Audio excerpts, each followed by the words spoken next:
tardes, agradeciendo, tengan todos ustedes, ojalá todos estén bien. La verdad es que estamos pasando por momentos difíciles, hay que cuidarnos, hay que seguir las indicaciones de las autoridades y aunque no estamos muchas veces de acuerdo con ellas, pero hay que seguirlas, ¿no? Yo esencialmente estoy guardadito en mi casa, salvo estos momentos que vengo aquí a Gebo Instituto a compartir con ustedes y de paso agradezco mucho a Gebo Instituto de que la oportunidad de estar con ustedes platicando. También agradezco al magistrado a Miguel Ángel Aguilar y a la doctora Jani Emillo esa misma oportunidad que me han estado dando. Hemos estado realmente viendo el problema de la imagen fotográfica. Muchos tal vez pensarán, y yo soy esto de las tecnologías llego hasta cierto grado en comprenderlo. No me estoy preocupando, la verdad, y les pido una disculpa por contestar preguntas. ¿Por qué no lo he hecho? Primero porque no puedo concentrarme en dos cosas, en estar exponiendo lo que pienso sobre la imagen, y segundo en contestar las preguntas. Y yo les rogaría a ustedes de que, de ser posible, me mandaran sus comentarios a mi correo electrónico. Mi correo electrónico es robertohernán21@hotmail.com, como lo pueden ver en la parte de abajo de la pantalla. Entonces les rogaría que, si tienen ustedes alguna inquietud sobre estos temas que estoy exponiendo, pues me la compartieran para yo responder. Esto lo he diseñado, tal vez al principio empecé un poco difuso, si ustedes quieren, pero poco a poco lo he tratado de ir enfocando para resolver todos estos problemas. He hecho un recorrido por la historia de la imagen fotográfica, cómo se fue creando las tecnologías, o cómo estas tecnologías, más bien, no cómo se fueron creando, sino más bien cómo fueron apareciendo y cómo fueron incidiendo dentro de los juicios orales norteamericanos o anglosajones.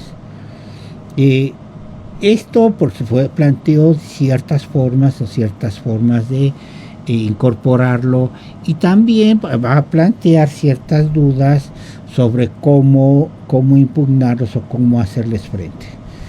Obviamente este es un repaso histórico que tiene una finalidad, yo la veo así, la finalidad de que después, al final, pues nos refiramos al proceso penal mexicano, y los problemas que está presentándose en la práctica de este tipo de fotografías, de este tipo de imágenes fotográficas.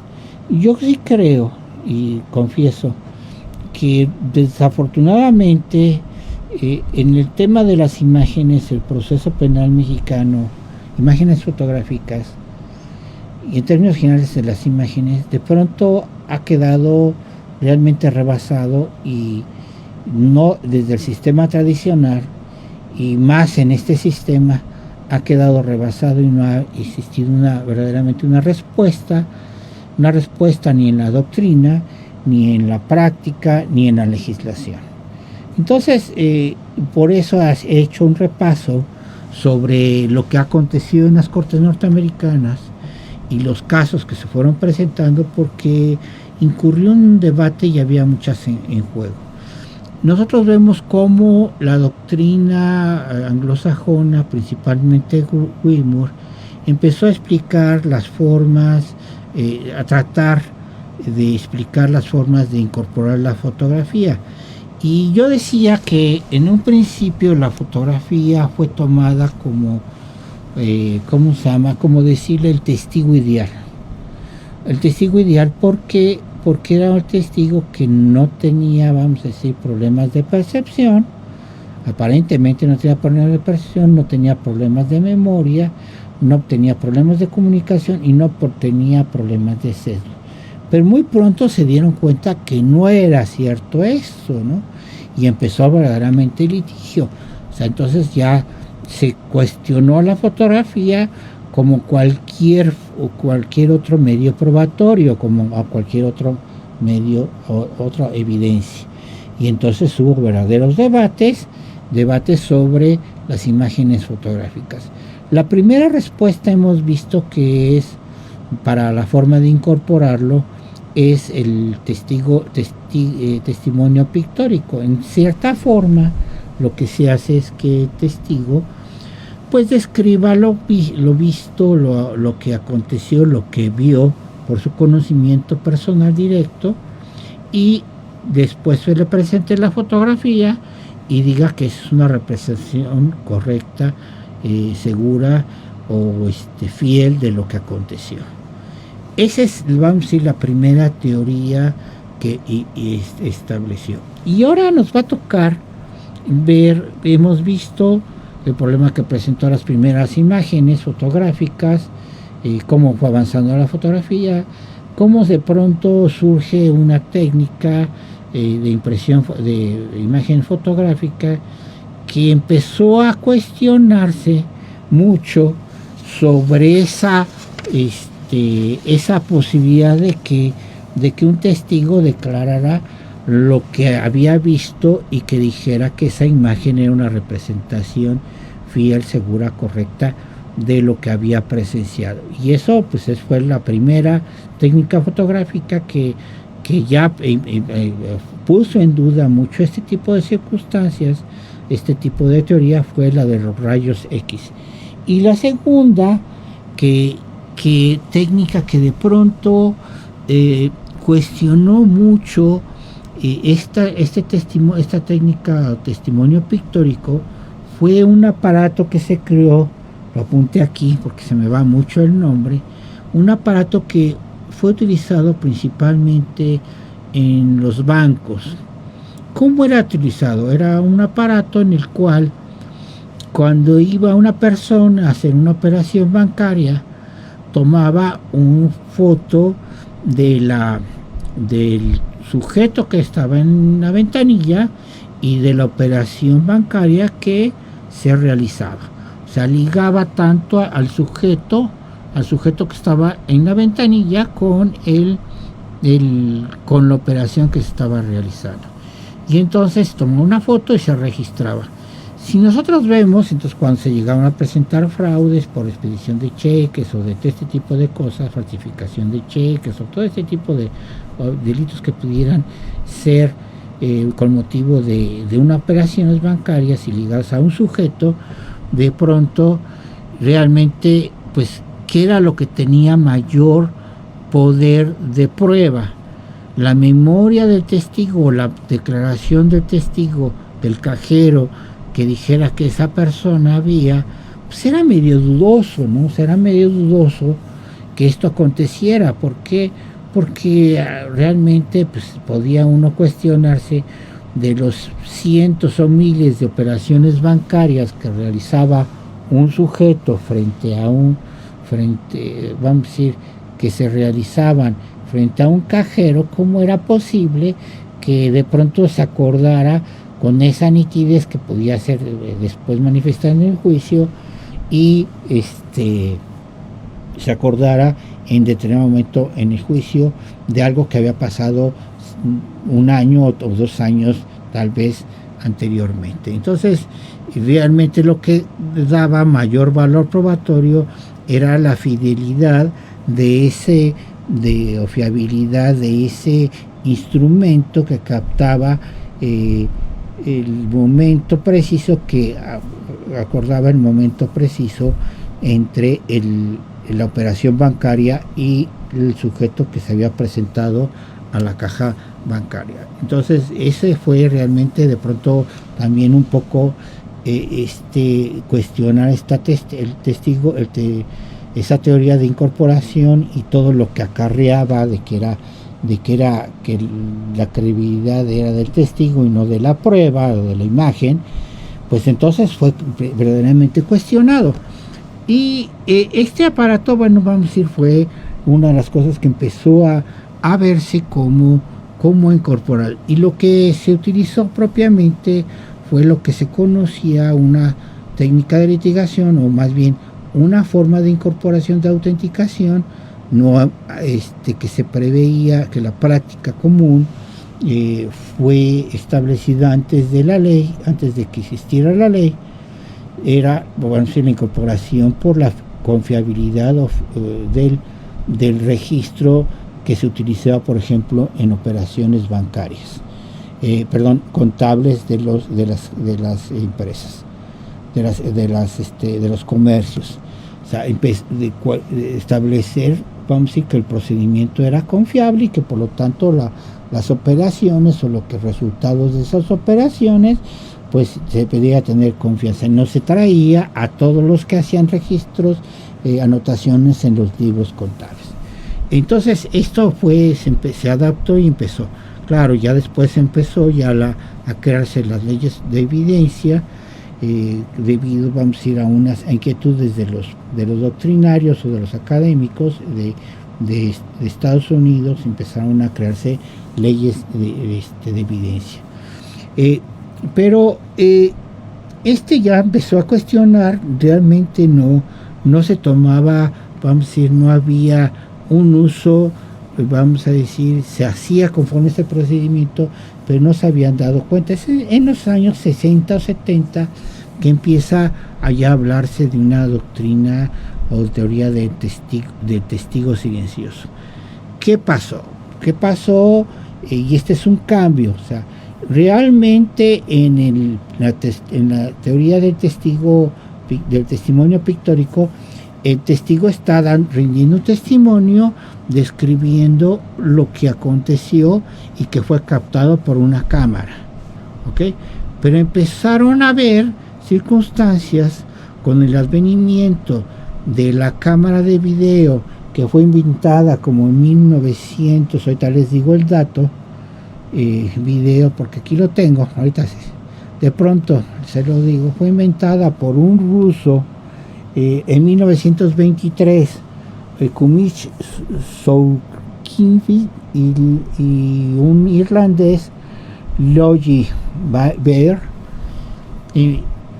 que era una cámara que realmente tenía unas características muy distintas a la cámara de película. ¿En qué consistían esas características distintas? En que no solamente era una cámara que vamos a decir, captaba la imagen, sino que también la llegaba a almacenar, la llegaba a reproducir y la llegaba en ocasiones a transmitir. Entonces esto empezó a revolucionar de esa parte, de pronto, este tipo de circunstancias, y empezó a pasos agigantados. Pues de pronto nosotros veíamos, las cámaras eran muy grandes, las cámaras de video eran muy grandes, y a llegar a casos verdaderamente ya de locura, ¿no? O sea, que nosotros todos tenemos una cámara de video, vamos a decir, con ese invento que crearon en 1923, que fueron propiamente, pues no sé, de pronto haciéndolo más accesibles, y de pronto crearon unos monstruos de cámara muy pesadas. No sé si hay alguno de ustedes visto las cámaras de video de las televisoras o las cámaras de video de hace muchos años, en que eran cargarlas y era un sacrificio, a tener las cámaras que tenemos todos ya ahorita, por ejemplo, en los teléfonos celulares, y que ya de pronto tenemos cámaras instaladas en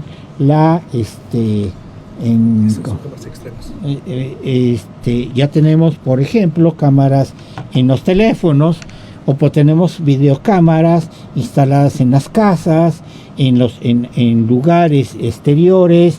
Entonces esto ya evolucionó de una forma impresionante. Me han presentado ahorita aquí el encargado de esto, pues una serie de cámaras que yo digo que preciosas, ¿no? Pero si uno los ve de pronto en ¿cómo se llama? En sus orígenes eran unos monstruos, ¿no? Y ahora ya tenemos cámaras por donde quiera, ¿no? Y entonces las compañías empezaron a crear, vamos a decir, a tener cámaras en los bancos, o sea, las cámaras bancarias, en las plazas comerciales, y de pronto se fue vamos a decir, de pronto hubo una explosión y hay cámaras en las calles, en los negocios, en las casas, fuera de las casas, y esto de pronto es algo que puede ser muy útil para las personas, ¿no? Nosotros podemos recordar, por ejemplo, de casos famosos, ahorita tal vez vamos a presentar algunos, vamos a ir a esta presentación que tengo. Vamos a ver, pues nosotros, y hoy está muy de moda, pues por ejemplo, la brutalidad policíaca en el video de Rodney King, y nosotros lo estamos viendo que hace una semana vimos como en esta pantalla vemos cómo pues esto se empezó a ver un poco, a captar en 1993 con este video que causó una serie de motines en Estados Unidos, que fue grabada por una persona pues con una cámara de video, y causó un problema. Eso fue en 1993, pero nosotros hemos visto cómo de pronto las cámaras de video han captado cosas impresionantes, ¿no? Hasta en nuestro medio, ¿no? En nuestro medio, por ejemplo, el asesinato de Colosio en 1994, 23 de marzo, o actos de corrupción impresionantes, ¿no? O sea, que nosotros vimos en vivo y en directo, vamos a decir cómo fue cuestionado un político recibiendo dinero, que se le exhibían las imágenes de video, ¿no? O sea, interiores. Pero nosotros vimos, por ejemplo, en 92, un asesinato en Inglaterra, una desaparición de un niño muy pequeño, de 2 o 3 años, que de pronto desaparece y que es, vamos a decir, sustraído de una plaza comercial por otros adolescentes o niños pequeños, y después aparece muerto, ¿no? Entonces esto de pronto planteó, vamos a decir, un problema. ¿Por qué? Porque realmente la cámara era algo que de pronto se estaba percatando, estaba registrando propiamente el hecho ilícito. Estaba, vamos a decir, ahora sí que en vivo y a todo color, estaba dando cuenta de lo que estaba pasando. Y esto se ha extendido, y entonces a partir de ahí la doctrina pues empezó a cuestionarse mucho este tipo de cosas. Regresamos ahorita con mi imagen, y porque ahorita les voy a presentar otro problema que fue, vamos a decir, esto cayó en las mismas cortes de Estados Unidos. No se crean que fue una cosa tan fácil, tan de pronto, que de pronto surgió y ya se tenía la solución. La solución se fue moldeando poco a poco, y se fue moldeando porque de pronto las cámaras de video, como les decía, pues encontramos cámaras de mano, o sea, algunas llegamos a comprar cámaras para videograbar eventos familiares, o hay cámaras profesionales, semiprofesionales. Después los teléfonos ya vienen en en esta,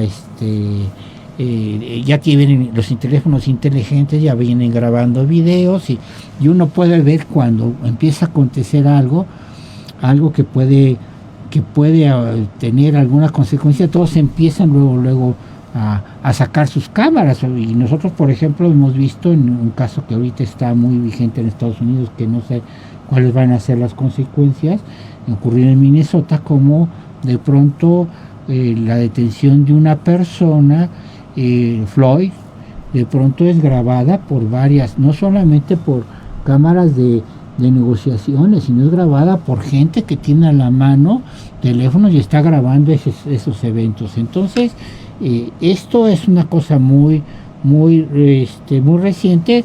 Yo, por ejemplo, les podría dar unos datos. Por ejemplo, en el Censo Nacional de Gobierno de Seguridad Pública y Sistema Penitenciarios Estatales en 2015 arrojó que 29 entidades federativas y el Distrito Federal tenían bajo su control 25.631 cámaras de vigilancia para el servicio de la seguridad pública.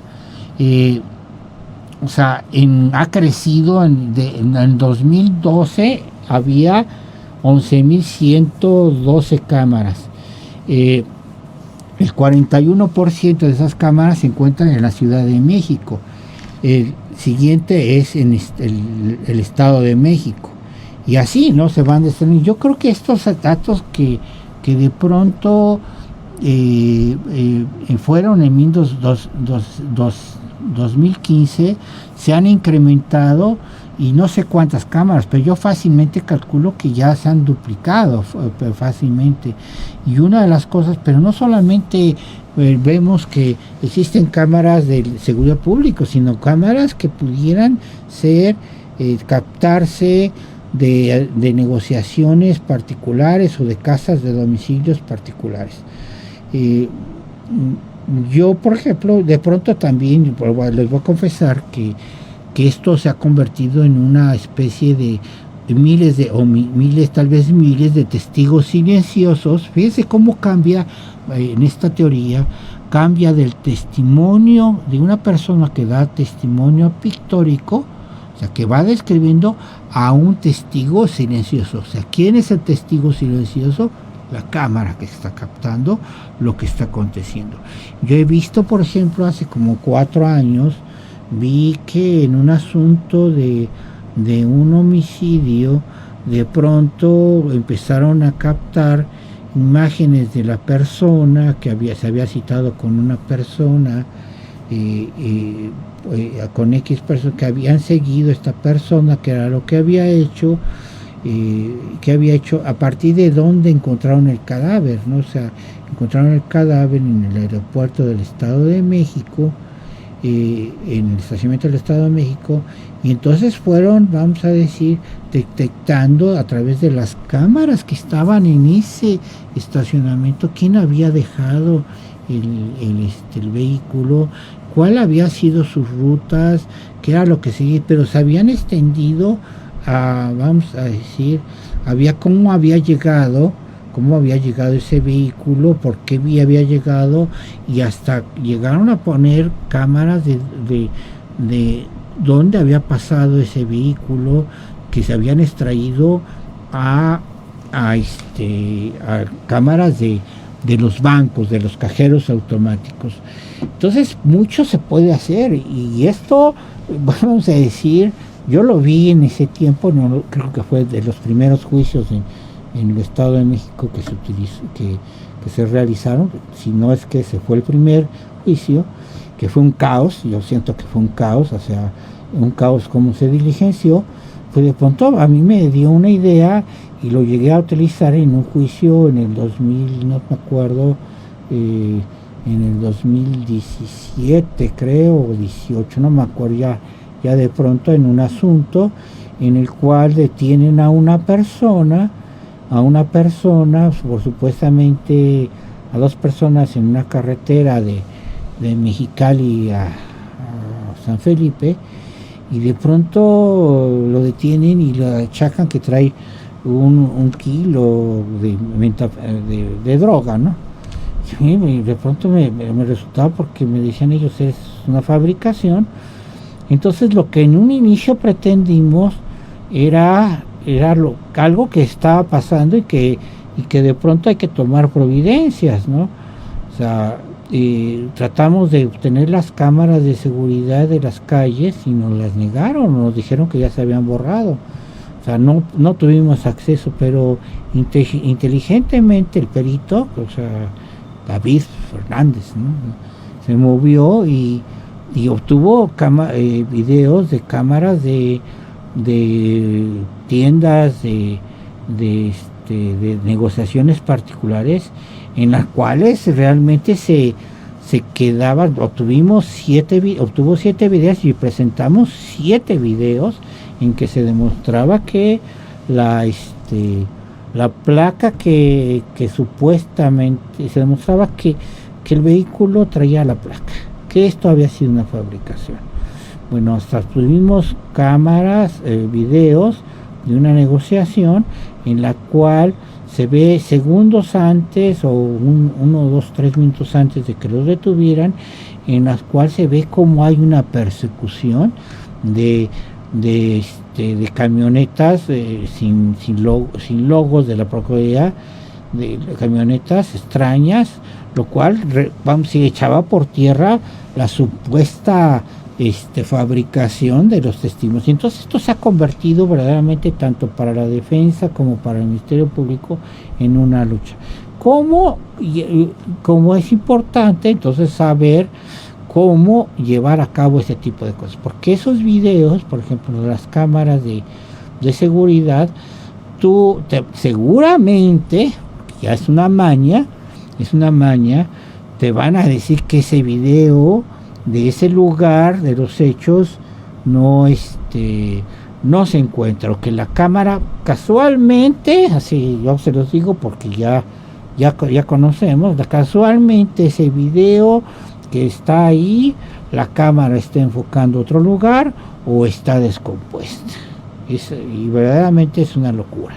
O sea, se han dado cuenta la policía, los ministerios públicos, que uno de sus principales enemigos, y lo estamos viendo hasta en el caso de Floyd, es la gente, o las cámaras que traen los individuos, o las cámaras que se encuentran colocadas en los espacios públicos, ya sea de parte del Estado o ya sea de negociaciones particulares.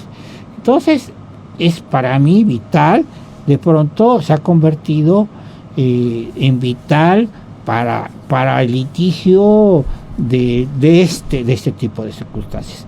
Entonces yo creo que en las cortes norteamericanas pues se ha conocido aquí un poco esta nueva forma de incorporar, es lo que se le conoce como la teoría del testigo silente. O sea, es un testigo o silencioso, es un testigo que pudiera estar nada más grabando cómo acontecieron los hechos y dando cuenta de qué es lo que está pasando. Entonces no ha sido una lucha fácil, y generalmente se pueden utilizar, vamos a decir, dos formas de introducirlo, o dos tipos de testigos. Un testigo con conocimiento directo o personal de la cámara o del procedimiento de grabación del video, o un testigo o un perito que te explique. Yo he preferido, así en confianza les digo, que yo prefiero utilizar un perito, ¿no? O sea, el perito que yo encontré pues me pareció magnífico, ¿no? O sea, de pronto ni tuvimos tiempo, vamos a decir, hizo su chamba, ni tuvimos tiempo de vernos, y la diligencia resultó un cañonazo, un éxito, ¿no? O sea, le entendió maravillosamente, ¿no? Pero de pronto vemos cómo podría utilizarse de una persona que tiene conocimiento personal de la máquina. ¿Y esto qué nos va a servir? Nos va a servir pues para dos cosas. Bueno, cuando tengamos control del video o de la cámara, pues es mejor contar con ese testigo. O sea, siempre es mejor tener un testigo que uno pueda controlar, en el sentido que pueda comprometer lo que se va a presentar, no a que vaya a decir cosas, sino que va a presentarse y en el momento que le diga, porque si uno a veces utiliza muchas veces estos testigos que están en manos de la otra parte o que son controlados por la otra parte, pues entonces uno puede tener mucho margen del fracaso. Con esta nueva versión de que los testigos pertenecen a las partes, que yo no estoy tan de acuerdo. O sea, ahí podríamos, vamos a decir, entrar a ciertas nociones de lo que es de los elementos que contiene la jurisdicción, y ahorita un día podremos hablar de eso. Y entonces de pronto yo creo que aquí es preferible a veces tener ese testigo, o pues, si lo puede uno tener, pero podría ser que no lo tenga y que este es un servidor público. Entonces uno corre el riesgo de que ese servidor público no llegue bien o no haga alguna cosa como defensa, y no haga las cosas bien, y o se le tenga un contratiempo o alguna circunstancia, y de pronto nos pueda salir mal. Yo siempre he preferido, tal vez, y eso tal vez es una experiencia, de que los testigos que uno ofrece, pues uno tiene que contarlos y comprometérselos. O sea, tiene que tener cierto control para que puedan comparecer. Pero entonces hay dos mecánicas propiamente para presentar este tipo de testimonio. O sea, que va a redundar sobre la confiabilidad o la fiabilidad del procedimiento de videograbación. Un testigo con conocimiento directo de la máquina, o sea, que podría ser, vamos a decir, el dueño del video, o un personal que trabaje para el dueño del video, o un perito. Yo he preferido trabajar con un perito. Aquí se van a presentar problemas en cuanto a los permisos, en cuanto a los permisos para la obtención, en cuanto a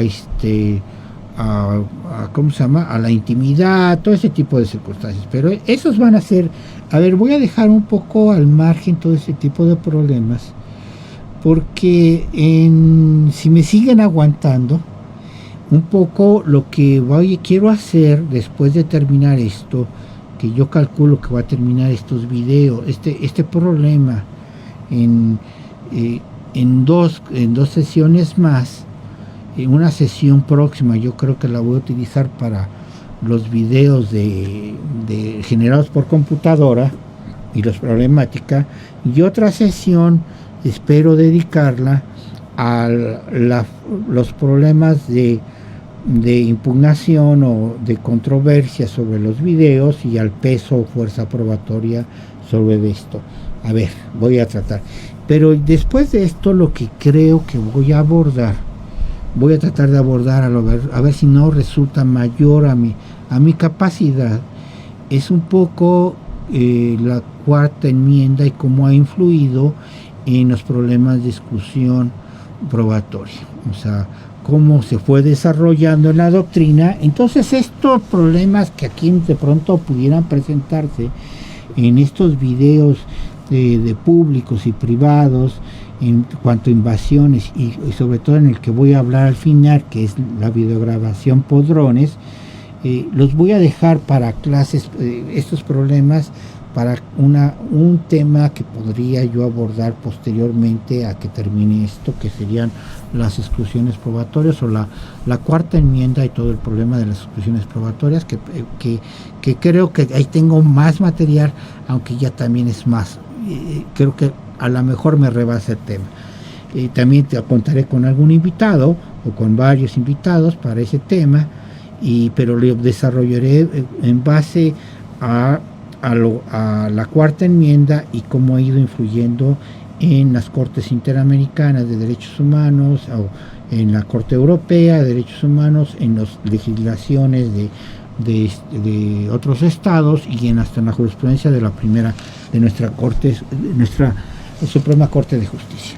Bueno, entonces les decía que la teoría esta de de cómo incorporar a raíz de este tipo de cámaras. Empezó, vamos, con varias jurisprudencias y varias formas. Y hay una propia, ya es una estabilidad de Cuamo, pero veamos que no, en principio esto vamos a ver, se podría ver, lo que yo he estudiado es cómo de pronto impactan las nuevas tecnologías y de pronto hay pues una especie de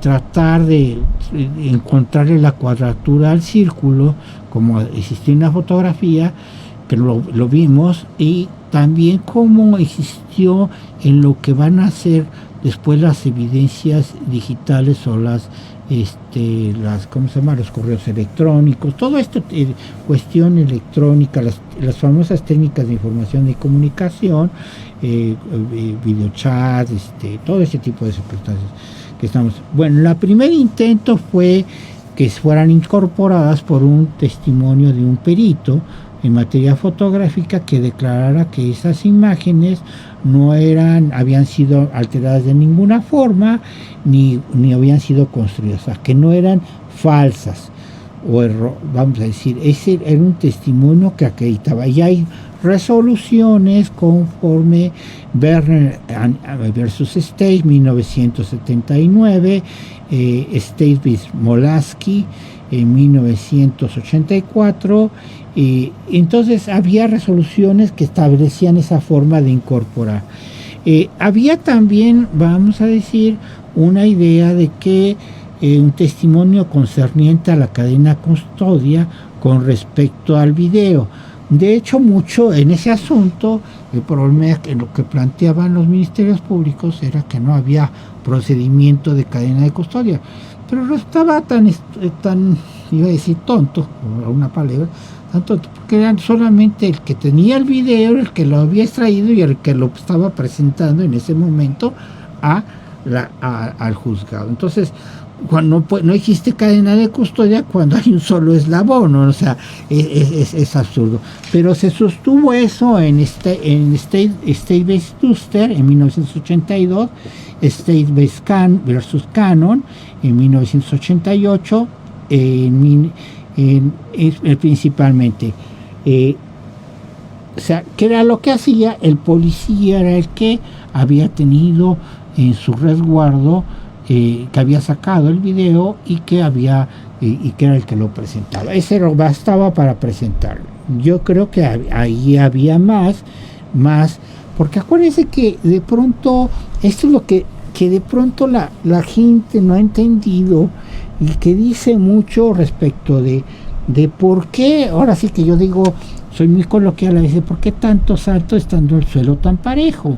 ¿Por qué esto que era muy fácil anteriormente de pronto ha adquirido cierta forma de jerarquía o de complejidad? Y es muy sencillo.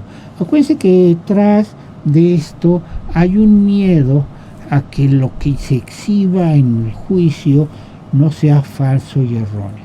Entonces muchos de estos procedimientos, o esto, vamos a decir, lo que se trata es de establecer de alguna forma que no va a llegar un objeto falso o erróneo, que no va a llegar una imagen falsa o errónea. Entonces se requiere una persona que garantice ese tipo de cosas.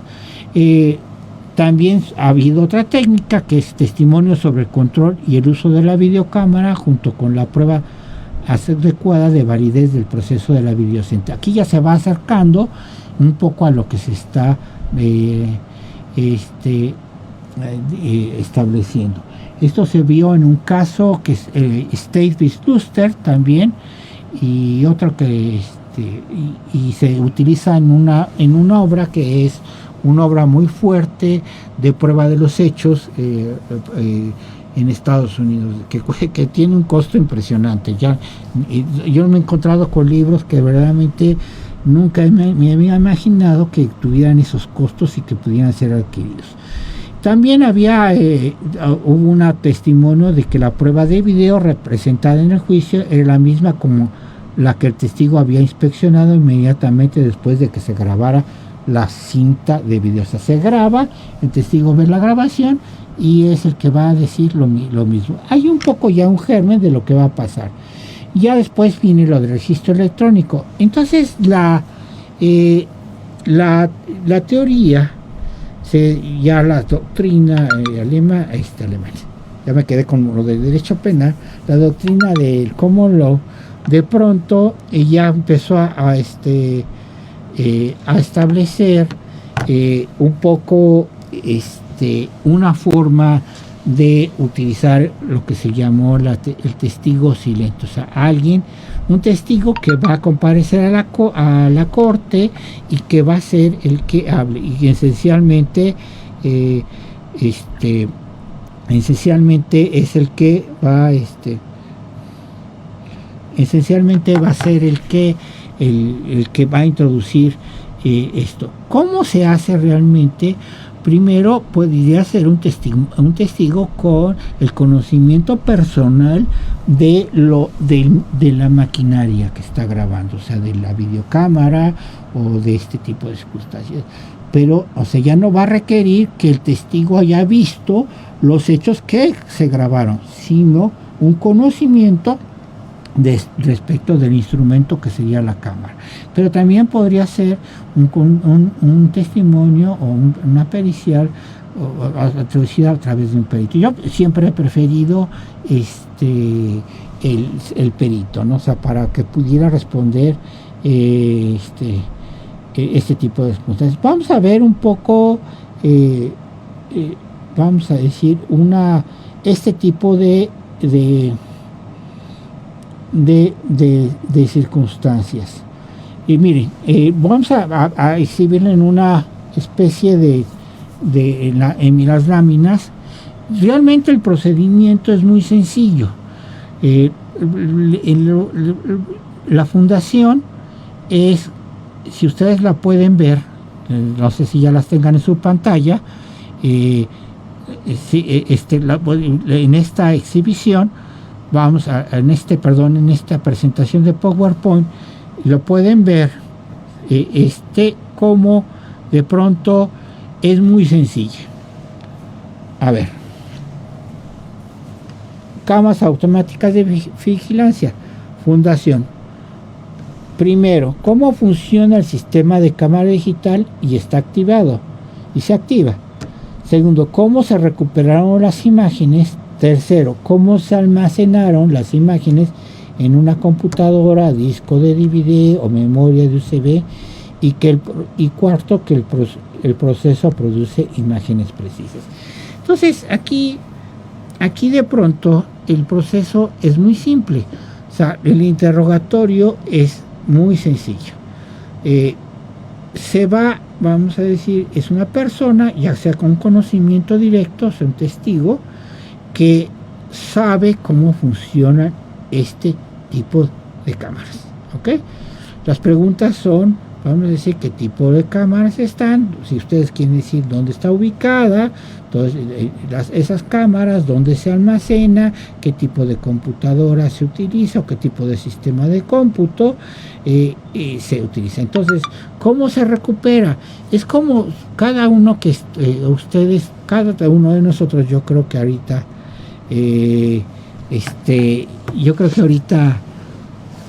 ya ninguno de nosotros, de los abogados, sabe manejar una computadora y sabe que esta computadora tiene un programa que te hace explorador de los archivos que se encuentran y de los programas que se encuentran. Entonces uno tiene que explicar cómo entra uno a la computadora, cómo se fue al explorador de Windows, buscó el programa, buscó los archivos. Esos archivos van teniendo una especie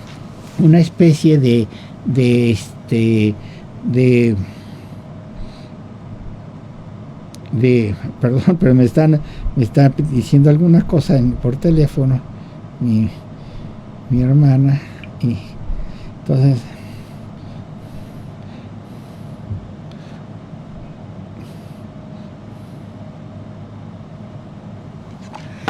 ahora sí ya, perdón.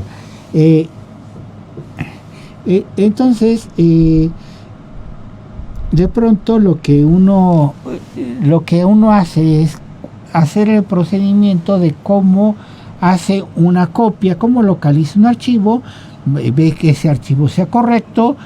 ¿Por qué puede ser correcto? Por la hora, por el lugar donde se encuentra la cámara, y entonces cómo lo localiza, cómo lo copia, vamos a decir, cómo introduce algo para copiar, que puede ser un DVD, puede ser una CD, que puede ser una memoria, cómo verificó en el original que era el video que corría, la hora, el lugar, y vamos a decir cómo lo copió a esa memoria o ese almacenamiento externo, y cómo, vamos a decirlo, vio que ese almacenamiento externo coincidiera con lo que estaba copiando. Y entonces esas son las preguntas y esa es la forma de introducirlo. O sea, y en el juicio, como aquí vemos, cómo funciona el sistema de cámara digital y esta actividad, cómo se recuperaron las imágenes, o sea, lo que escribe, cómo se almacenaron y que el proceso produce imágenes precisas. Y entonces ya viene, vamos a decir, logran hacer todo este tipo de preguntas, y entonces ya viene la exhibición al testigo del disco del almacenamiento, de la memoria, lo que sea, del almacenamiento exterior, electrónico exterior, y entonces ya se puede permitir que lo reconozca, al reconocerlo se le pide al tribunal que lo reproduzca, y entonces por lo tanto solicita que se incorpore el video. No es difícil, sin embargo, lo que sí hay que hacer los pasos precisos. Ese es el grave problema, ¿no? O sea, que no se sabe, regresamos a mi imagen, no se sabe ese tipo de circunstancias. Estoy tratando de localizar algún ejemplo de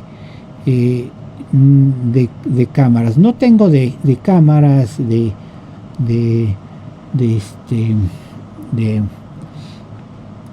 calle, pero sí tengo de una videocámara de un cajero automático de banco, que es el que logré conseguir. Les voy a poner el interrogatorio para los efectos, que vean que no es realmente difícil.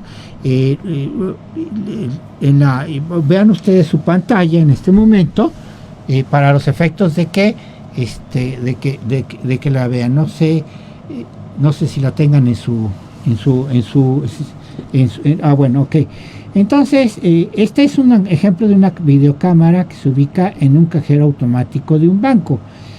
Pregunta al proponente, si usted quiere: el señor Pérez, ¿qué sistema de fotografía usa su banco para registrar lo que ocurre en el cajero automático? Testigo: el sistema consiste en una pequeña videocámara ubicada detrás de plexiglas protectoras. Pregunta: ¿cómo funciona? Testigo: la videocámara está configurada para grabar continuamente cada vez que alguien se acerca a menos de 3 pies de la máquina. Continúa funcionando hasta que la persona se vaya. Sin embargo, no graba ningún sonido. Pregunta: ¿quién fabrica la cámara? Testigo: es un sistema Sony 2000. ¿2000? Yo creo que es 2 millones, ¿no? Pregunta: ¿qué tipo de capacidad de almacenamiento digital tiene Sony? Testigo: puede grabar y almacenar hasta 12 horas de video de alta definición con la memoria flash incorporada. Pregunta: ¿quién verifica la videocámara? Testigo: yo lo hago, o uno de los otros 2 miembros del personal de seguridad del banco responsable del sistema informático. Descargamos las imágenes digitales cada 8 horas y las almacenamos en nuestro disco duro. Pregunta: señoría, requiero que sea marcado como exhibición número 6 de la Fiscalía para identificación. Juez: será marcado. Pregunta: señoría, permita que el registro refleje que estoy mostrando la exhibición al abogado defensor. Juez: así lo reflejará. Pregunta: ¿puedo acercarme a testigos? Juez: ciertamente. Señor Pérez, le entrego la exhibición de la Fiscalía 6 para identificación. ¿Lo reconoce? Testigo: sí. ¿Qué es? Testigo: es el video de una persona que intentó entrometerse en el cajero automático en el estacionamiento de 3 de abril del 14 grabé el video en este DVD. Pregunta, ¿cómo lo sabes? Testigo, he visto el video varias veces durante los últimos meses antes del juicio. Reconozco mis iniciales aquí en la parte plástica del DVD. Pregunta, ¿cuán preciso es el video DVD? Testigo, bueno, por supuesto yo no estaba ahí, sin embargo la calidad del DVD y la grabación son ciertamente muy buenas. Puede ser ver claramente la cara de las personas, así como la marca de fecha y hora de la pantalla. Incluso puedes ver pequeños fragmentos de la máquina que vuelan en el aire cuando la persona la golpea con un martillo. Pregunta, ¿quién recuperó este video? Testigo, yo lo hice. Marqué mis iniciales en el DVD para indicar que había descargado la información en nuestro disco duro para una fecha determinada y luego grabé las imágenes en este DVD. Pregunta, ¿dónde ha estado este video desde que lo descargó y lo quemó? Testigo, ha estado en nuestra sección de registros bancarios, lo tomé esta mañana justo antes de ir a la corte. O debo agregar que creo que la policía hizo una copia para su propia investigación hace varios meses. Pregunta, señor, y ahora ofrezco la exhibición número 6 de la Fiscalía por su identificación en la evidencia como exhibición número 6 de la acusación. Juez, será recibida. Pregunta, señoría, ahora ofrezco la exhibición número 6 de la Fiscalía para su identificación en la evidencia como exhibición número 6 de la acusación. Juez, será recibida. Ahora, pregunta, o sea, el aferente, abogado, ahora requiero permiso para reproducir la exhibición 6 al jurado con equipo electrónico que tenemos aquí en la corte. Juez, permiso concedido. Vean ustedes aquí cómo cambia. Regresamos a la, no sé cómo se llama este lugar, a donde estoy transmitiendo. Esas son cosas que de pronto son nuevas para mí, pero pues aquí estamos tratando de superar esto. Si ustedes ven bien, aquí es muy distinto en este tipo de mecánica, de que testigo imagen y para y presentar la imagen para que la reconociera como una reproducción fiel, correcta, segura de lo que había visto él. Y aquí el sujeto, el testigo silencioso, o sea, realmente es la cámara, y el sujeto que la incorpora no vio los hechos, los vio porque los vio, vamos a decir, en la reproducción, pero no estuvo presente en el momento en que los hechos acontecieron. Y fue verdaderamente un cambio impresionante para ese tipo de efectos. Y entonces aquí ya, aquí hay que hacer unas reflexiones, un poco para nosotros lo que está pasando en nuestro medio.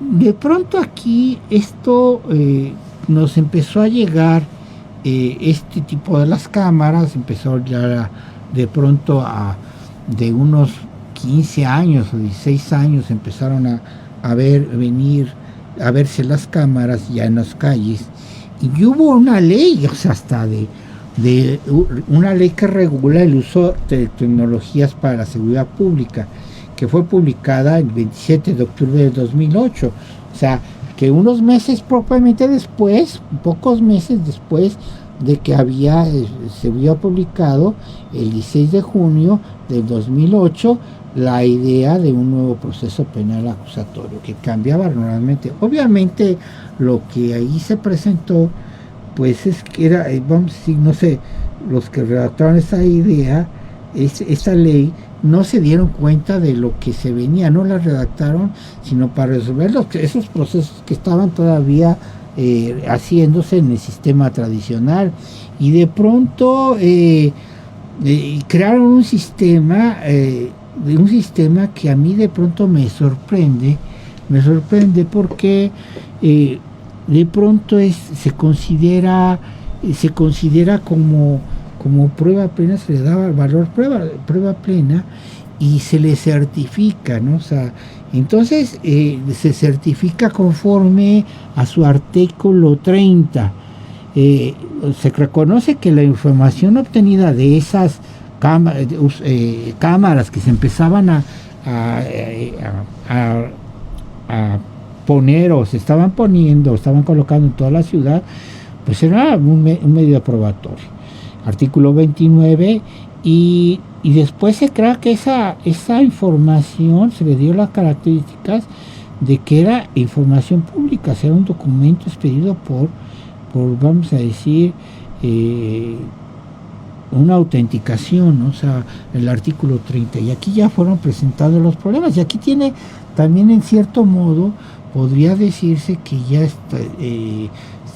podría buscarse otra forma de incorporar a través de lo que sería por el propio, como se presentan o se autentican en Estados Unidos los documentos públicos por la simple lectura.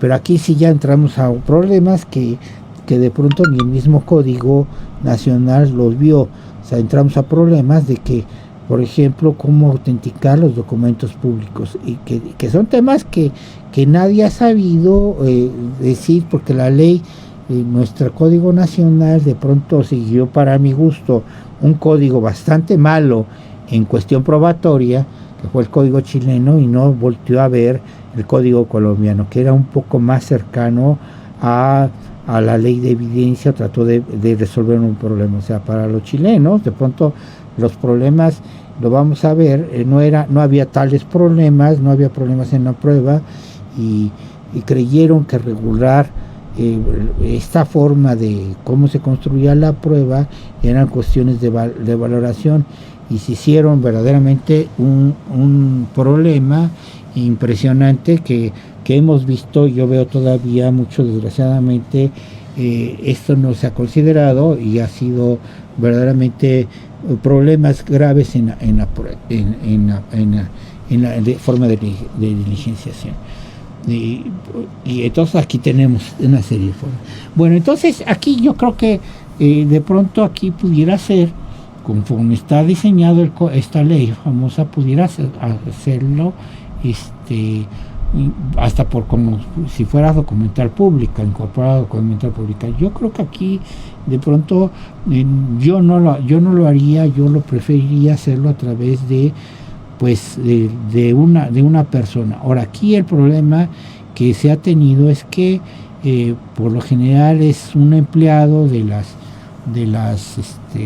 misma institución, del C4 de estos organismos donde está grabando, o C5, que es el que va a comparecer y que hace todo el procedimiento, remite el disco que se pide y todo ese tipo de cosas.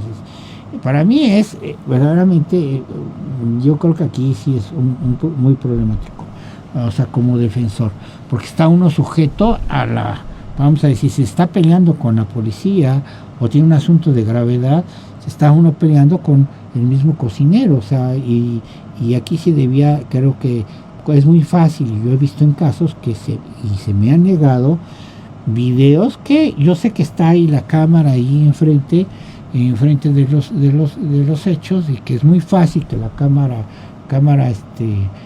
los esté grabando, y que de pronto va uno a los estos de C4 o C5 y no se los quieren dar. Para mí ya implica un indicio muy grave de conducta desleal del Ministerio Público. Y de hecho, por ahí no la localicé, prometo, si la vuelvo a localizar, había una jurisprudencia por ahí que decía que si no se había presentado, que no se proporcionaban, había una presunción en contra de la policía o del Ministerio Público. Es muy fácil, como consejo, aquí como consejo siempre yo he pensado que hay que tomar en consideración lo siguiente, o sea, hay dos formas de obtener este tipo de pruebas, porque ya todos a la mano tenemos las cámaras. O sea, y sobre todo ya hay cámaras en casi todos los lugares, ¿no? Entonces, yo creo que aquí hay que tomar en consideración lo siguiente. Uno siempre tiene que tomar en consideración, al entrevistar a su cliente, preguntarle sí, sí, hay ciertas preguntas que hacerla, ¿no? O sea, hacerle si ocurrieron los hechos realmente, las detenciones realmente, cómo ocurrieron, y compararlas con el expediente. Sobre todo en, en asuntos de delincuencia organizada, todo este tipo de circunstancias, o hasta en no delincuencia organizada, los policías tienden a creer, a fabricar las detenciones. Eso resulta verdaderamente impresionante. Y no han comprendido que muchas veces las cámaras, entonces al no comprender lo de las cámaras, pues entonces es una forma de que un defensor o alguien pudiera obtenerlas. Pero aquí se corre un problema.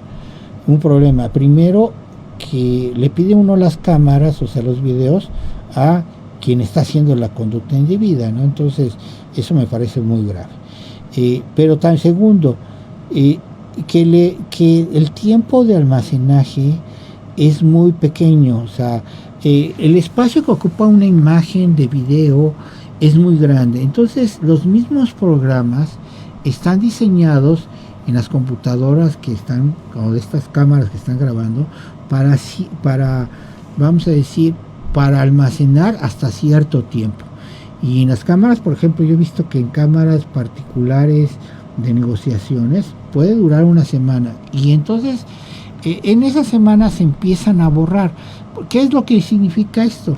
Que el mismo programa, vamos a decir, sobrescribe sobre los archivos que ya tienen una semana posterior de grabados. Entonces esto es una carrera contra el tiempo, y ahí habrá problemas de prueba anticipada, de muchas cosas, ¿no?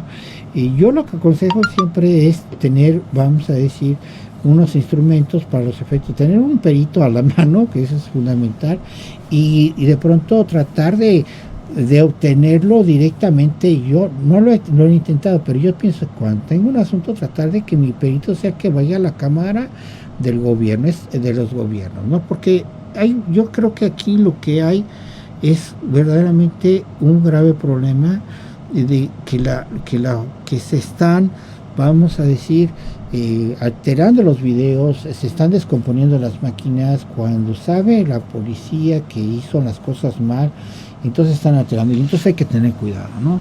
Y hay que construir una presunción por conducta indebida de la Procuraduría. Y eso, eso propiamente hay que hacerlo, ¿no? Hay que hacerlo, y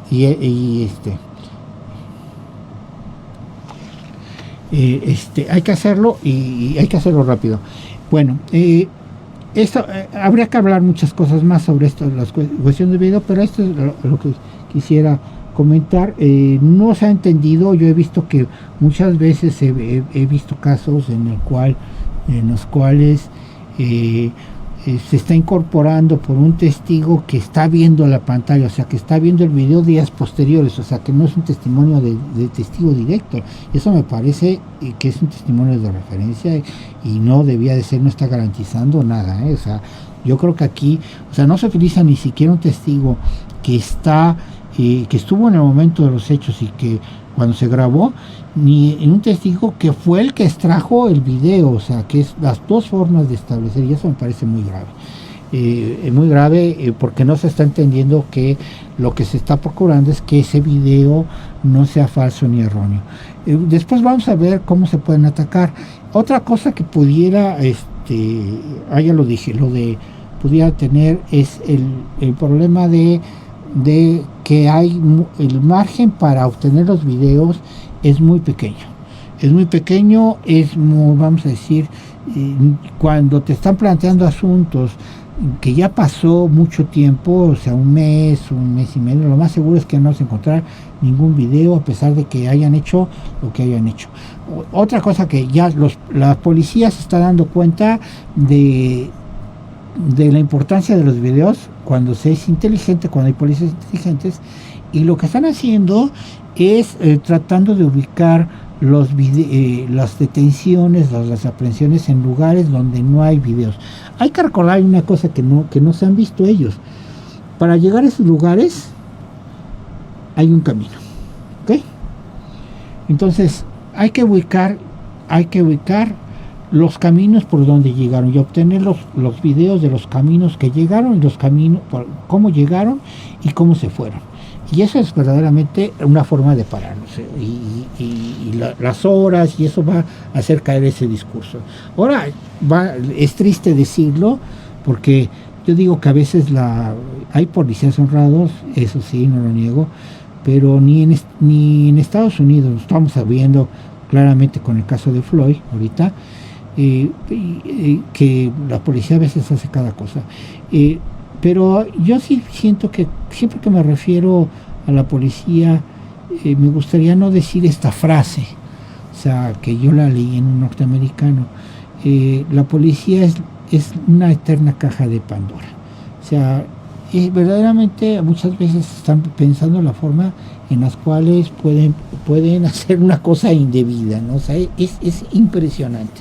Hasta que no tengas una policía, y esto sí no es cuestión de, aunque digan que cambió, no ha cambiado, esto no es de cuestión de parte, es verdaderamente mal.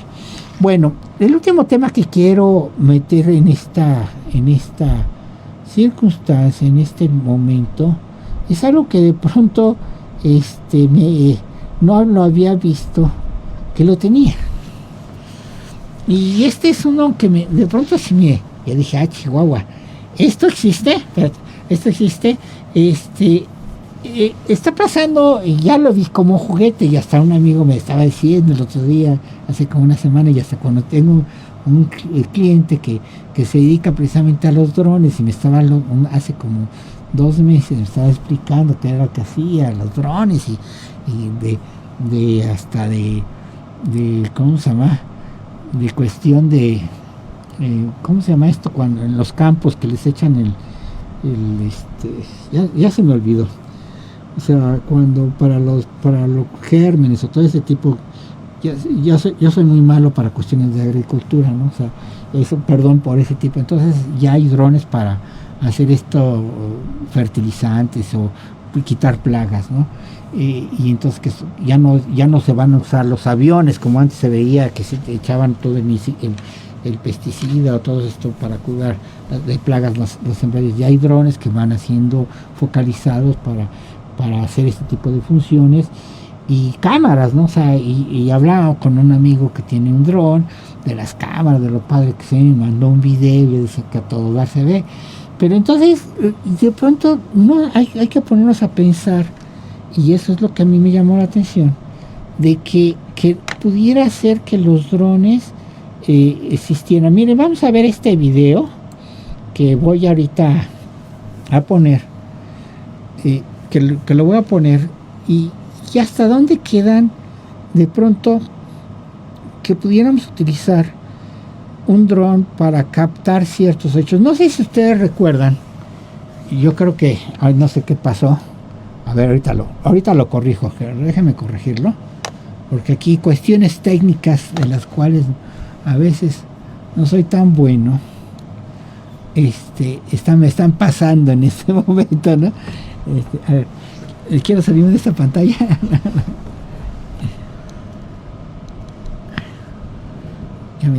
Ahí está. Ahí está ya. Okay. Hola amigos, hola gente, hola amantes de la tecnología, y saludos también para el inventor del Jägermeister, que posiblemente fuera un gran tipo. Lo voy a poner. Hoy hemos decidido cambiar un minuto. Así que si os pantalla hasta el botón de suscribirse, y nosotros os lo agradeceríamos. ¿Hasta dónde estamos llegando? Es decir, para grabarse a sí mismo mientras hace deporte, o para tener una vista aérea de algún recinto o paisaje. Pero debemos avisaros de que tristemente hemos tenido que dejar, porque nos vemos obligados a dejar fuera del vídeo imágenes como estas.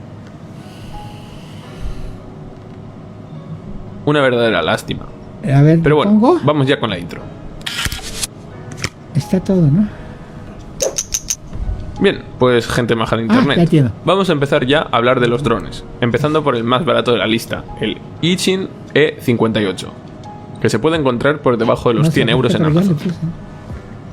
Y sé que seguramente alguno estará pensando que esto ya es una suma de dinero bastante alta, pero como hemos dicho, queríamos centrarnos en dispositivos con cámara. Y aunque sí hay drones más baratos que tienen cámara, la calidad es tan pésima que no los vamos a tener en cuenta. Y esto no es un insulto a los drones más baratos, simplemente el dinero no da para tener una buena cámara y encima estar montada en un dispositivo que se supone que ha de hacerla volar. Aún así, este dispositivo tiene una cámara con bastantes deficiencias, y está más orientado a pasárselo bien con el aparatito volador que a grabar vídeos de calidad. Y realmente el drone es bastante resistente y tiene una estética peligrosamente parecida a los DJI Mavic, de cierto tipo de gente, que ya veremos más adelante en este vídeo. Esto no es algo malo en sí, 100, ya que el drone es bastante euros, bonito a la vista, ¿no? Serán unos 20 pero aún así os aviso para que no penséis que estáis comprando otro y hay dispositivo. Drones, o sea, padres, o sea, pero 400 bueno, vamos ya con el siguiente euros, drone, el Rise Telon, o sea, ya otras cosas, DJI. ¿no? Y aquí sí pero que ya hay me voy a drones que detener algo más de están no tiempo para solamente describir sus características. captando pues se trata imágenes, del primer dron, por su precio, que ya tiene sino una están buena captando cámara. grabaciones a larga distancia, están captando conversaciones. Para la gente que quiera grabar vídeos o tomar fotografías. El dron no es en sí de la marca DJI, sino que cuenta con su tecnología. Esto se ve reflejado en los controles y la aplicación para manejarlo. También cuenta con la colaboración de Intel Y. ¿Qué podemos decir de él? Tiene un control de altura y dos sensores que le ayudan a tener un vuelo muy estable, lo que es sorprendente para estos precios. Soporta el viento bastante bien, es resistente y funciona realmente bien en distancias cortas. ¿Vamos a adelantarle un poquito? De 30 metros de distancia. Voy a adelantar. Ahí es cuando la señal empieza a perder. El dron tiene necesariamente que enviar la señal de el mejor dron calidad-precio del mercado en estos momentos. Estos ya son otros. Digamos que ya nos empezamos a adentrar en la profesionalidad, salvando todas las diferencias, porque hay drones de hasta 20.000 euros. Pero vamos ya con la cámara de este aparato. La cámara es capaz de grabar vídeos a 2.7K. Es decir, no es capaz de grabar en 4K, pero nos sobra calidad para los 1080. Ya bueno, pero señor Critic, ¿yo para qué quiero quedarme en estos términos medios? Muy fácil de explicar, querido Timmy. El que la cámara sea de 2.7K nos permite grabar tomas en entornos y paisajes y poder hacer zoom en el vídeo en postprocesado, sin llegar a perder calidad. Aparte, como podéis estar viendo en las imágenes, que el buen trabajador de mi sótano estará poniendo en pantalla... No viendo drones, o sea, cada vez más sofisticados, porque encima, al tener que uno se va poniendo... En resumen, es el dispositivo, pero en el mundo de los drones en general es bastante caro. Vamos ahora con otro pasito hacia arriba en la gama de precios. El DJI Spark. Sí. Ya sé que esta marca es prácticamente la única que estoy nombrando a lo largo de todo el vídeo. Pero tristemente, el mundo de los drones es casi un monopolio por el momento. Ya que sí, existen otras marcas como Parrot, pero el mercado no me podéis negar que está prácticamente dominado por la compañía DJI, que curiosamente os diré que es china, y que su nombre significa Da Young Innovations. Pero hablemos del Spark. ¿Qué características tiene que lo ponen por encima del Mavic Mini? Pues bueno, aquí ya encontramos un dron que tiene sensores para evitar colisiones y un sistema de aviso para cuando entres en zonas que puedan ser peligrosas, como aeropuertos por ejemplo, en los que está totalmente prohibido sobrevolar el espacio aéreo con drones, como es comprensible. Por otra parte, también tiene la pequeña novedad de que se puede manejar por gestos. Si os soy sincero, este dron es una especie de paso intermedio entre el Mavic Mini y la gama alta. Para la gente que esté buscando algo así, puede estar bastante bien. Para variar un poco, vamos a nombrar un dron que no es de esta marca, el Parrot Anafi. Aquí ya entramos en el mundo de los 4K y de las tomas que podrían estar sacadas de una película. Este dron es capaz de resistir vientos incluso de 50 km/h y puede durar en el aire hasta 25 minutos. También viene con un mando y piezas de recambio y una aplicación móvil que lo hará fácil de usar. ¡Qué mínimo, no! Solo faltaría que después de gastarse estas cantidades de dinero en un dron fuese difícil de usar. El caso es que gracias a su eje rotativo de 180 grados podréis hacer tomas desde abajo, por si os da la gana andar por encima de un puente o grabar un ascenso a un edificio, por ejemplo. Tiene cámara lenta, cámara rápida y función follow. Bueno, así el dron os puede seguir mientras estéis de descenso. Vamos a regresar un poco a en las profundidades del océano junto a ahorita. África. Bueno, puede que este último no, pero regresamos sí, está bien tener una especie de esclavo electrónico que te siga con la cámara. Por si sois como yo y vuestra tiranía ha acabado de espantar. Vean ustedes. Entonces, vean ustedes cómo de pronto ya nos encontramos ante, ahora sí que, otras formas, ¿no? O sea, otras formas. Indudablemente, el video por cámara de dron, o sea, pues implica, vamos a decir, unas cámaras más sofisticadas que tienen un alcance más fuerte. Hay también hasta cámaras hasta grabadoras, se puede grabar sonido, o sea que no te puedes percatar de que te están grabando no sé a cuántos metros, y también entonces empiezan a existir conflictos de privacidad. Eso es indudable, eso los veremos tal vez posteriormente conforme vayamos avanzando, pero no quería dejar de tocar este tema, porque de pronto va a ser cómo se va a incorporar. Generalmente va a ser por el que lo opera, o sea, por la persona que lo operó este tipo. Y aquí hay propiamente un sujeto que es con conocimiento personal, sobre todo conocimiento personal de el video, de cómo funciona, cómo se llevó a cabo el ejercicio. Se va poniendo la misma tecnología. Aquí lo que vamos viendo es cómo va poniendo obstáculos o va haciendo cuestiones que tiene uno que reflexionar. Y yo encontré en un libro que de pronto se los recomiendo, que me gustó mucho, y está en español, que este es uno de los libros padres sobre este tema, sobre estos temas, de Viviane Neptune Rivera, La evidencia electrónica, autenticación y admisibilidad, que es un libro interesante. Pero vean ustedes desde el título, aquí nosotros cambia un poco, porque aquí es, vamos a decir, autenticación primero y admisión. Y aquí no, eso es conforme en Estados Unidos, o sea, se autentica y se admite. Y aquí tenemos un proceso más distinto. Aquí sería la admisión, que es en la etapa intermedia, la autenticación o acreditación, que es en etapa ya del juicio oral con el testimonio, y la incorporación, que es la que dice el juez. Entonces cambian los sentidos, pero es bueno el libro. Voy a poner un poco el interrogatorio, como ustedes pueden ver en pantalla, en pantalla, para que lo observen cómo sería el interrogatorio. Ok. Se llama al operador del dron. Pregunta: ¿cuál fue su rol en el operativo realizado el 25 de febrero de 2015? Sigo esencialmente a Viviane Neptune, que es donde traje este interrogatorio. Testigo: yo estuve a cargo de pilotar el dron que se utilizó para grabar la transacción. Pregunta: ¿cómo usted piloteó el dron? Testigo: utilicé un control remoto para volarlo. Pregunta: ¿cómo se pilotea un dron? Testigo: esencialmente es igual que guiar un carro de control remoto o una lancha de control remoto. El control tiene dos especies de palitos, con los cuales se controla tanto la altura como los movimientos horizontales y laterales del dron.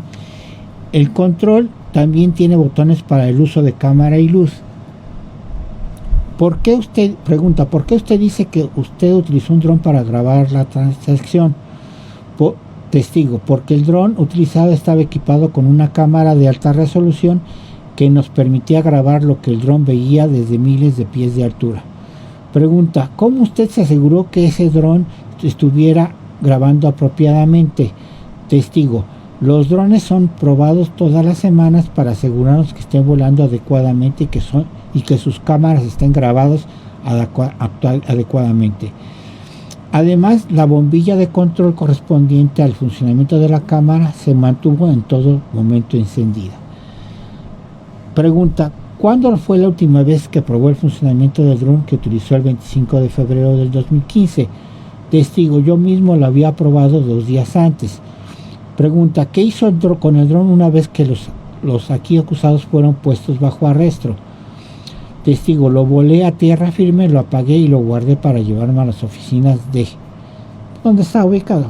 Pregunta: ¿qué hizo una vez que llevó a las oficinas de... Testigo: conecté la cámara de dron a mi computadora para asegurarme que la cámara hubiera grabado la transacción. Pregunta: ¿qué sucedió luego que usted conectó la cámara de dron a la computadora?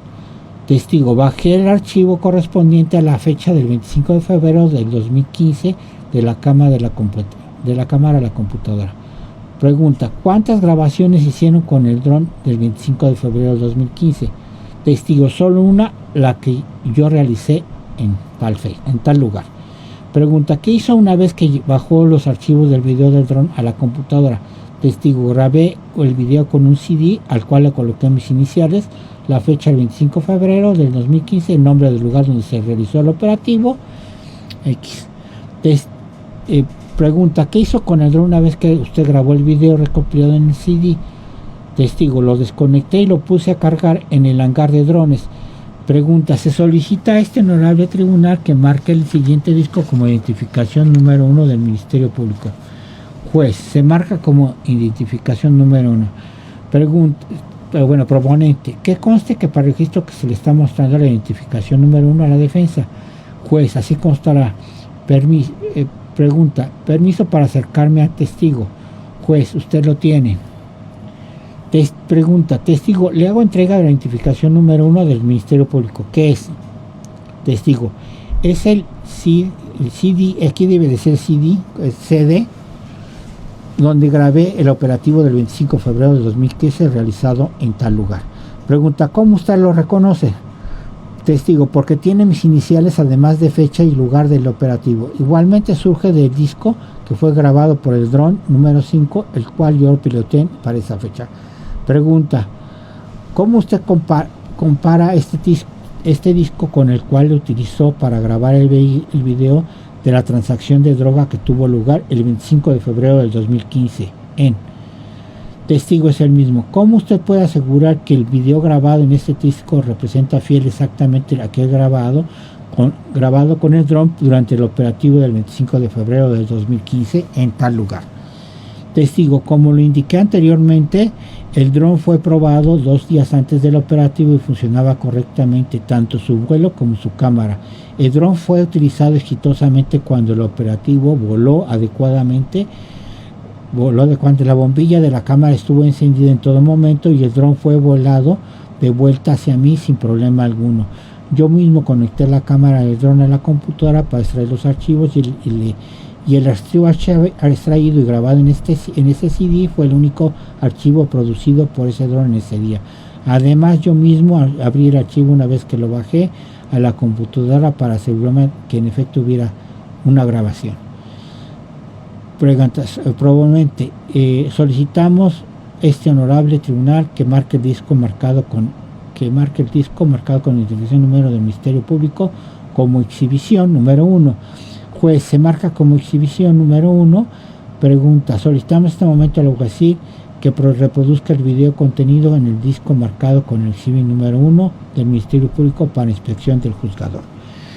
Vean ustedes, entonces regresamos, entonces vean ustedes cómo un poco este grabado, esta prueba de las imágenes fotográficas ha ido de pronto evolucionando y ha ido, vamos a decir, haciendo que los jueces y los litigantes vean la forma de cómo.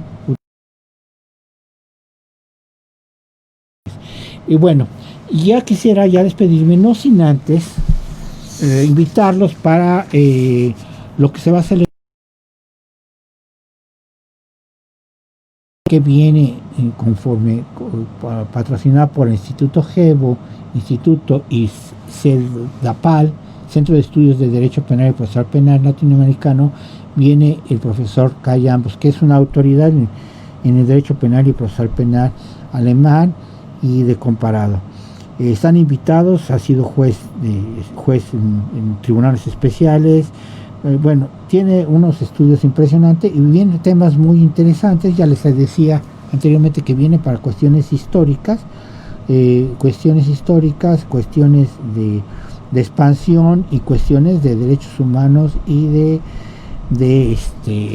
problemas realmente que son muy interesantes de teoría de delito y de responsabilidad penal de las personas jurídicas, que es un tema muy vigente y que nos hace falta mucho estudio, mucho reflexionar sobre la materia. Y los agradezco, y la próxima semana, ahora sí prometo, abordaré los problemas del testimonio de los videos generados por computadora, que van a representar un desafío impresionante para la doctrina, para los abogados, para las cortes, porque va a ver, ahí van a chocar, que no se ha comprendido la evidencia ilustrativa y la evidencia sustantiva. Muchas gracias y buenas tardes, los dejo, y que cuídense y tengan feliz día.